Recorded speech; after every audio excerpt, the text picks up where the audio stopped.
Hello मित्रों, कैसे हैं आप सभी। आशा करता हूं कि बहुत बेहतर होंगे। और ये वीडियो डी फार्मा वालों के लिए तो है ही, जैसा का इंटरफेस दिखा रहा, साथ में उन सभी हेल्थ केयर प्रोवाइडर्स के लिए है, इस हेल्थ सिस्टम के सभी लोगों के लिए है, डॉक्टर्स के लिए भी, नर्सेस के लिए भी, और जो पढ़ाई कर रहे हैं उनके लिए भी। यानी ये वीडियो टाइटल्ड है नेशनल हेल्थ पॉलिसी के लिए। वह पॉलिसी या वो सिस्टम जिससे हमें हेल्दी होने का और हेल्थ को पूरी कम्युनिटी में बांटने का साधन मिले। सोशल फार्मेसी की बात चल रही है, यानी हमें समाज के लिए किसी तरह से हेल्थ सिस्टम को अच्छा करना है। पार्ट 4 है, यानी 3 पार्ट ऑलरेडी अपलोड हैं सोशल फार्मेसी के। डी फार्मा के यदि आप स्टूडेंट हैं या आप समाज की कोई भी इकाई है, तो मैं आपसे ये विनती करता हूँ कि आप पिछले 3 पार्ट देख कर आएँ। ये रहा आपका सिलेबस, जिसके ऑलरेडी 3 पार्ट्स अपलोडेड हो चुके हैं। पहला point, scope and role of pharmacist in social pharmacy और public health. Concept of health, कैसे कहूँ कि मैं स्वस्थ हूँ, और कैसे पता लगाया जाए कि मैं स्वस्थ हूँ, कैसे पता लगाया जाए कि एक देश स्वस्थ है, कैसे पता लगाया जाए कि एक सोसाइटी स्वस्थ है। ये सब कुछ पिछले 3 पार्ट्स में अवेलेबल है। अब चौथा पार्ट है नेशनल हेल्थ पॉलिसी। इसके कुछ अलग अलग पार्ट्स बनेंगे, काफ़ी बड़े चीज़ें आएंगी, क्योंकि ये एक अटपटा सा सब्जेक्ट है और एक अटपटा सा टॉपिक है। ठीक है, so let's start. What is health policy. Health policy एक राष्ट्र की वो स्ट्रेटजी है जिससे वो कंट्रोल करे और ऑप्टिमाइज़ करे social use of its health knowledge of intended objective. छोटे छोटे देश जहाँ इतनी फैसिलिटीज़ नहीं थी, लेकिन वो कोविड से बच गए, लड़ गए कोविड से। कैसे? उन्होंने अपना ऑप्टिमाइज देखा, बेस्ट देखा, वेस्ट नहीं किया। यानी अगर कोविड में केवल डोलो 125 से या पैरासीटामोल 125 से ट्रीटमेंट हो सकता है, तो उन्होंने 500 नहीं दिया, उन्होंने 125 ही दिया। एक्सेस कुछ भी नहीं किया, optimum.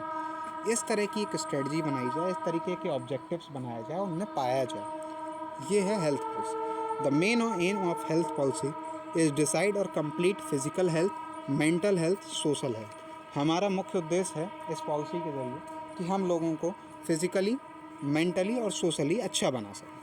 Due to changing our nation condition, क्योंकि हमारा देश एक ऐसा देश है जिसमें पॉपुलेशन की भी ग्रोथ है, जिसमें पॉल्यूशन भी बहुत है, जिसमें डिजीज़ कंडीशंस भी अलग हैं, और जिसमें नेचर की कंडीशंस भी अलग अलग हैं।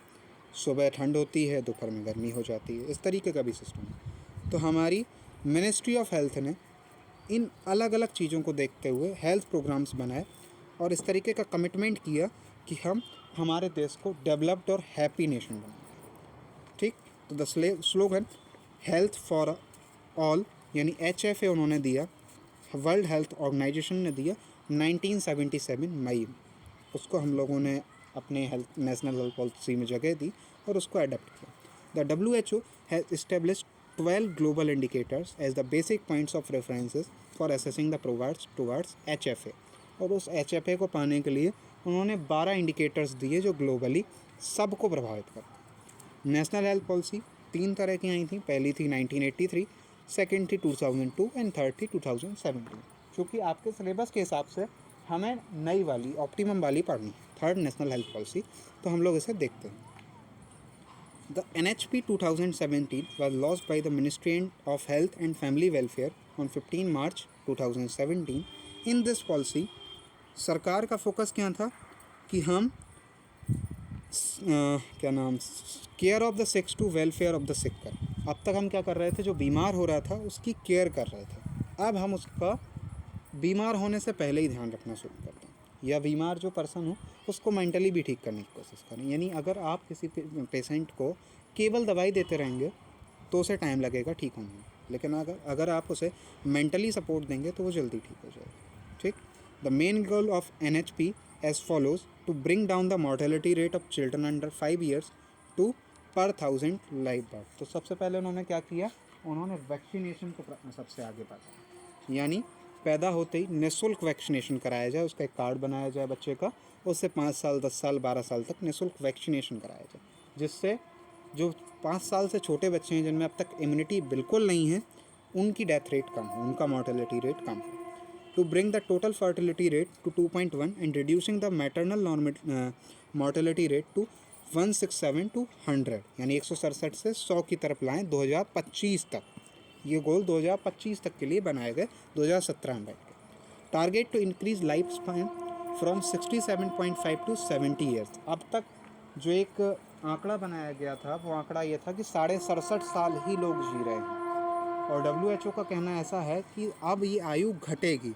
हम ये कोशिश कर रहे हैं कि आयु बढ़े, 67.5 से 70 साल तक पहुँचे 2025 तक। And increase health expenditure from 1.5% of GDP at present to 2.5%, यानी GDP भी 1% बढ़े। Reducing the IMR, what is IMR? Infant mortality rate from 34 to 28। 34 था 2016 में, 2017 में हमारी ये हेल्थ पॉलिसी आई और हमने ये कोशिश की कि 2019 तक ये कम हो, और कम हुआ, ये 28 पहुंचा 2019 में। एंड अभी भी हम उसको कम करें 2025 तक उस नियोनेटल मॉर्टेलिटी रेट को 28 से 16 तक शिफ्ट करें, और ये होगा क्योंकि PICU भी बन गए हैं, यानी नियोनेटल केयर भी पॉसिबल है, उनको भी एडमिट करने की व्यवस्था हर ज़िले में दी गई है।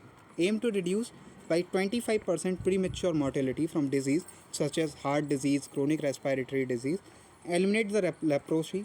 हार्ट डिजीज़ इस तरह की डिजीज़ थी, या रेस्पिरेटरी डिजीज़ इस तरह की डिजीज़ थी जिनमें लोगों की मेंटलिटी थिंकिंग भी ख़त्म हो जाती थी, वो खुद भी नहीं जीना चाहते थे। तो हम लोगों ने कोशिश की कि वो उस सोच के कारण ना मरे, उस सोच से उसे पॉजिटिविटी मिले, और वो कोशिश करें कि 25% ज़्यादा लाइफ जिए। लेप्रोसी एक ऐसी बीमारी है जो किस पर्सन को हो जाए तो वो ये सोचता है उसने बहुत पाप किए होंगे, और समाज भी उसको बिल्कुल अलग कर देता है। ठीक, इसका नाम है काला आज़ार।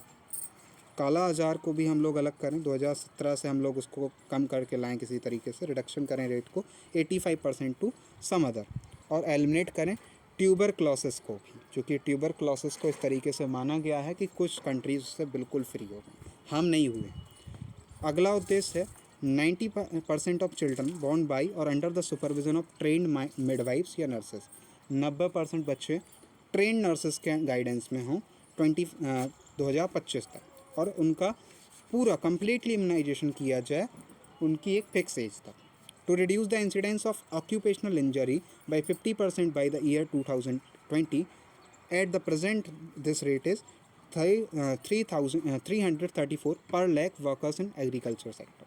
क्योंकि जो खेती किसानी कर रहे होते थे उनको या तो एलर्जी हो रही थी या कोई इंसेक्ट बाइट हो रही थी, जिससे उनको या तो मॉर्बिडिटी हो रही थी या मॉर्टेलिटी हो रही थी। By the year 2020 state will have to 8% of their budget on health service. और इस तरीके की गाइडलाइन बनाई गई कि जब राज्य, ये थी नेशनल हेल्थ पॉलिसी, यानी नेशनल गवर्नमेंट ने दी थी, फिर उन्होंने स्टेट गवर्नमेंट को इन्फोर्स किया कि आप अपना 8% बजट को हेल्थ सर्विस में दें, क्योंकि कोविड भी था उस समय 2020 में, लॉकडाउन भी था, और हमें एक बड़ी बीमारी से लड़ना भी था। To reduce the current prevalence of tobacco use by 50% by 2020 to by 30% in 2025, इसको हमें बढ़ाना है। इस वीडियो में इतना ही, मिलते हैं अगले वीडियो में, क्योंकि यहाँ थोड़ी सी टेक्निकल बातें हैं और कुछ ऐसी चीज़ें हैं जिस पे मुझे समझाने में समय लगेगा, जिसे समझाने में मेहनत बहुत लगेगी। तो मिलते हैं अगले पार्ट में इसी टॉपिक को कंटिन्यू करते हुए। तब तक के लिए धन्यवाद।